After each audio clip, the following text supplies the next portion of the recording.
Yeah, I'll react to that, sure. To address something briefly. Post-war is a word that we usually use to refer to the time period after 1945, after the Second World War. And it may take... Hey guys. Oh my god, I'm orange. I'm the best. Hello. I shut off one light and then my camera turns me orange. That's fine. Preemptive like why post-war matters. I don't know if he's just going to be talking about what happened in post-World War II Reconstruction mattered, or why just post any war matters. But let's find that out. All right. My name's Connor. If you're new, Kraut, unbelievably good channel. Preemptive like. Original link to the video, top of the description. I didn't need that big of a breath to say that. Let's go, guys. Let's learn. Hello everyone, this is a short video. I'm trying to squeeze this one in before I return to working on something bigger. But yeah, I have to address something briefly. Post-war is a word that we usually use to refer to the time period after 1945, after the Second World War. And it may take some time getting used to that when the war in Ukraine ends, post-war will refer to the time period after that war. But think about it in this way. Before World War II, there was another post-war era, one after the First World War. Before that, we lived in the post-war era after the wars of German unification. And before that, we lived in the post-war after the Napoleonic Wars. And post-wars, well, I believe they matter. This big thing I learned from, is it Metternichian foreign policy, or Metternichian, was it Metternich? Of like post-war Napoleonic Wars, right? So France is defeated, but in Austria and Great Britain know that, you know, you don't want to make your former adversary too weak in that other powers near you that you might have been allied with, like the Prussians and Russians and Austrians and British were in the Napoleonic Wars. Of you don't want France to be too weak, because that's just tunnel vision of like, okay, a war just happens, we have to punish. If you get out of tunnel vision and think about, history doesn't stop after any war, no matter how destructive. And so I believe Metternichian kind of style of post-war reconstruction of France was not to make France too weak so that Prussia and Russia can then take advantage. Or like after World War II, it went immediately from defeating this insanely incredible enemy in Germany after World War II, but you have to worry about the Soviets. The Soviets have to worry about the Western allies, right? And so you don't want to just demolish them and make them pay. You want to make sure that other powers can't take advantage of them in a way that hurts you. I spent way too much time explaining that. Video is sort of a defense of myself. I received criticism from a friend about making videos talking about the challenges we face after the war in Ukraine, and I have also seen this critique by people in the server and comments. Some of you even think it is ghoulish of me that I talk about what we have to do once the war is over, what challenges we face after the war, before the war is even over. And since a large slice of my videos on this topic talked about the post-war, I would like a moment to defend myself and take a moment to just explain myself and take a moment to explain to you why I focus so much about the coming post-war. The post-war agreements after the Napoleonic Wars were unable to contain the political forces unleashed by the French Revolution, leading to the German Wars and the Balkan Wars. The post-war after the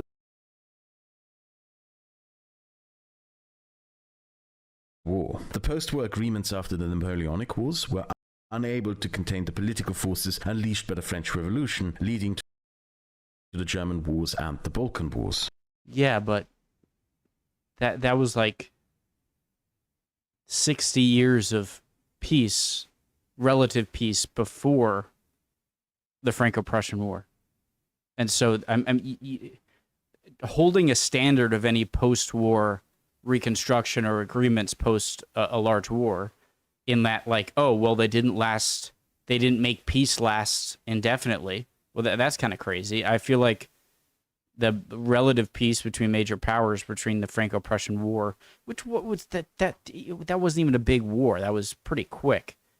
I feel like that was a pretty good streak of relative calm between major powers. The post-war after the German wars of unification was unable to contain an expansionist Germany, driving Europe into the First World War. The post-war period after the First World War was probably the single greatest catastrophe in terms of post-war agreements, and pretty much paved the road into the next great European disaster. He probably knows more about this stuff than I do, guys, but what do you think? I feel like he's criticizing post-war Napoleonic War, like the Congress of Vienna, a little too much. Humans fight all the time, and so you have to view it in that lens. I think post-Napoleonic War, political movements were pretty successful. But the post-war after the Second World War created such a stable political order that it lasted until 2021. And when we create the post-war after the war in Ukraine, then it will be in our interest that this post-war creates a peace that lasts as long as possible. I don't think any of you can argue with that. So, the agreements we make to end wars are, in my opinion, just as important as the wars themselves. A bad post-war agreement can lead right into the next conflict. So I would argue that talking about what comes after the war, what challenges we face after the war, and what lessons we learn after the war is important. I want to paraphrase one of my favorite historians here, Stephen Kotkin. Some of you probably already noticed that I read his work from previous videos. Kotkin frequently emphasizes the importance of winning the peace. To illustrate what he means by this, he likes giving the example of the Soviet Union. The Soviet Union won the Second World War. What Kotkin means with this is not that the Soviet Union defeated the Nazis alone, but that the Soviet Union gained the most out of the defeat of Nazism, because they occupied half of Europe and subjugated its peoples. That is an extraordinary geopolitical victory to achieve with blunt force. So, the Soviet Union won the war. But, as Kotkin says, the Soviet Union lost the peace. Communism turned out to be dysfunctional and kleptocratic. It turned out that conquered people did not like having communism forced on them. So, communism was unable to build a stable social order. But liberal democracy is capable of building stable and functioning societies. As such, the West won the peace and defeated communism without firing a single shot. I want Ukraine not just to win the war, I want us to win the peace. To win the peace, we need to talk about the agreements that we are going to make to have peace. We need to look at the substantial challenges this war brought to us and adapt to them. And we need to talk more openly about the challenges we will face after the war. I talked about Ukrainian agriculture in my last video because with Ukraine in the European Union, that will be one of the greatest challenges we are going to face. Let's say that the Ukraine captures all of their territory back and Russia is defeated, right? That's a point where people, like you have people like crush them, do everything like as much as you possibly can. Well, do you want a Versailles Treaty type failure of post-warness? And so people don't like to talk about that, but I'm sorry, crowd is right. If anyone gets mad about talking about in the middle of the war what should happen after the war, you just, I don't think you're looking enough in the past or the future. So I know people will want to punish Russia as much as possible, even if that scenario comes to where you can even think about that. You need to let cooler heads prevail. About how we understand and think of European cooperation, because without it, we will certainly lose the peace. I talked about neutrality in Europe because I believe that Ireland and Switzerland in particular will face big and important challenges in a post-war Europe. And I wanted to encourage my Irish and Swiss viewers, of which I have several thousand, to talk and think about these problems and issues and challenges that they are going to face. I want to be very clear about something else that many people unfortunately seem to ignore. Those who are pro-Russian, they also talk about the post-war. They are very clear about what type of world they envision for after the guns go silent. The Russian state and its propagandists want to move on to the next war. They openly talk about the fact that the Baltic states are next. They have publicly threatened the Poles, Czechs and Romanians. Russia is talking about the post-war. And it wants a post-war in which Russia is a European land empire. The first European land empire since the end of the Second World War, which will dominate over much of Europe and leave the rest to be dominated by the Americans. They want to return to the type of imperial realism that divided the world up into spheres of influence. Far-right, pro-Russian position. How do you do that when they're in NATO? You can't compare the invasion of Russia with an with a potential invasion of the Baltic countries. The invasion of Ukraine, comparing that with a potential invasion of the Baltic countries. They're in NATO. So in that scenario, you need to theorize a collapse of NATO, or just NATO not sticking by its main tenets of attack one means you attack all. Positions are even more scary. AfD leaders, for example, have published articles and policy papers in which they praise Russia for establishing a multipolar world order in which might makes right. Citing Carl Schmitt, they proceed to argue that Russia is creating the Eurasian space and that Germany must step up to the challenge by creating a Central European space in which it dominates over her neighbors. And when you call them out on it, they pretend like they're just humble peace activists. The communist pro-Russians, well, they don't really have a plan for peace. There are those among them who have this delusion that Putin will somehow revive the Soviet Union, and there are some of them who hate... 1 second, guys. I am very orange. Let me see if I can fix that. It really doesn't matter, but... There we go.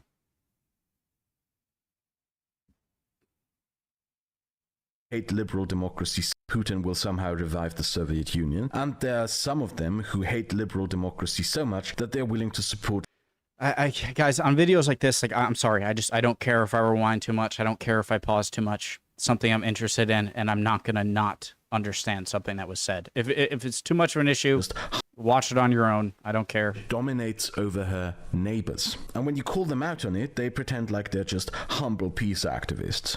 The communist pro-Russians, well, they don't really have a plan for peace. There are those among them who have this delusion that Putin will somehow revive the Soviet Union, and there are some of them who hate liberal democracy so much that they're willing to support a fascist Russia starting a war of imperial aggression against it. Those few communists who actually read communist literature and believe that stuff constantly talk about imperialist war being beneficial to the material conditions of the working class.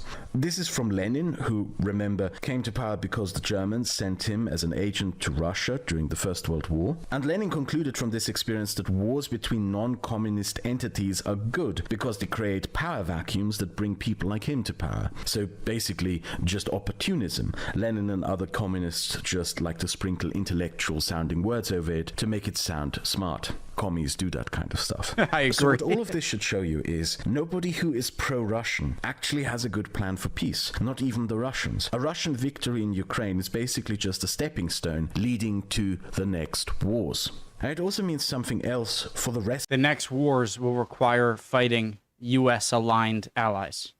Very different. Of us. We, the next wars. And it also means something else for the rest of us. We have an advantage because those of us who support Ukraine actually have the ability and vision to map out plans for peace that actually last and bring prosperity. And for that reason alone, I think we should talk more about winning the peace. I hope this defense of myself is sufficient for those of you who leveled the criticism that it is too early to talk about the post-war. In fact, I hope I may have even convinced some of you of the importance of talking about a post-war. The war is still raging. It may go on for some years, but I believe one of the worst outcomes, especially for us here in Europe, would be for Ukraine to win the war and nobody then has a plan for after the war. Winning the war is a challenge. It is, however, doable. The numbers are all in favor of Ukraine in terms of technology and industrial power. I just believe the political will is lacking because the vision for the post-war is lacking. Having a plan for a post-war also matters to give people something to fight for and look forward to for when all of this is over. The war... Okay, but when he talks about plans for a post-war, it's so... What is your plan? A plan with Putin still in power? I mean, how are you going to get Putin out of power? Unless you invade Russia, invade Moscow, or have him, his political dissidents do some, assassination attempt or something. But post-war, if Ukraine wins or loses, would be whatever remains of Ukraine if it loses, or the entirety of Ukraine if it wins its territory back, becoming part of NATO, right? What else is there? And it, like, not punishing Russia too much. Okay. Has also thrust us into a new Cold War standoff that is now going to be a certainty of the post-war era. There will be a democratic and authoritarian bloc facing each other, and in this environment, winning the peace will be one of the most important challenges. When the war is over, we will have to build functioning, stable societies that can outlast those of authoritarian regimes. We don't just have to win the war, we also have to win the peace. I would like to recommend you a book at the end of this. You can see this as a book recommendation for 2024. Reading. It's Postwar by Tony Judd. Some of you probably already know that I read this book, especially if you watched this video of mine, because it is Tony Judd who first formulated the idea that European cooperation and the European Union is a framework for creating a post-imperial world. The problem with this, comparing post-war Ukraine-Russia war with post-war World War I or post-war World War II or post-war Napoleonic Wars, okay?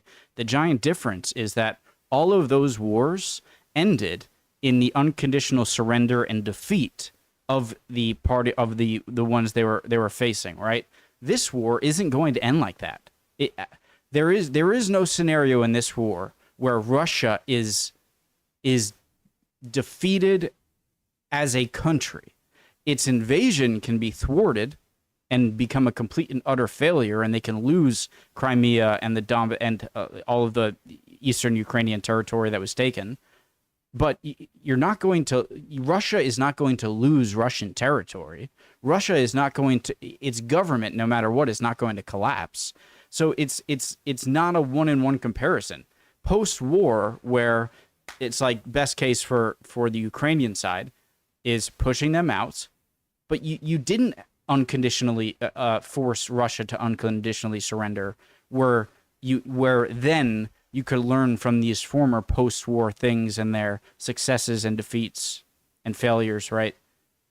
It's so different, you know? And so thinking about a post-war Ukrainian war, if Russia fails to hold on or to keep invading, it's so different to me. So nation-state cooperation can undo the concept of imperial spheres of influence. But even if you disagree with this vision for European cooperation video of mine, because it is Tony Judd who first formulated the idea that European cooperation and the European Union is a framework for creating a post-imperial world. That nation-state cooperation can undo the concept of imperial spheres of influence. But even if you disagree with this vision for European cooperation, the book is also relevant in the sense of that it is an analysis of a post-war order, how it came to be and how it built functioning and stable societies.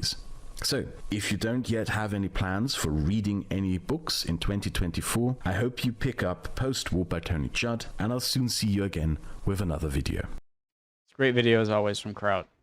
But Power. Post-war Ukraine-Russia. Let's say Ukraine wins back most or all of its territory, or doesn't even win back, and it's just a stalemate and the war ends as it is, with the territory of either just keeping it. Then would be getting Ukraine into NATO, despite any threats by Putin, right? Just getting Ukraine into NATO. And then what? What do you do after that? What is the post-war scenario after this? Since post-war usually goes with what do you do after your opponent is defeated? Russia is never going to be defeated as a country. And so attaching that post-war ideas of post-war from prior conflicts to this just doesn't make sense. Except Ukraine into NATO, or what's left of it. And continue with just, letting Iran, North Korea, Russia, China become their own thing, and having a kind of Cold War between them and the West. What else do you do, Love y'all. Would appreciate any comments down below. I know I talked a lot. Sorry about that, I guess. And I would really appreciate any comments, especially on videos like this. If I said something that you thought was utterly stupid or incorrect, I love nothing more than seeing you guys correct me down there. Any comments are appreciated. Hope everyone's doing well. Love y'all. See you next time. Bye.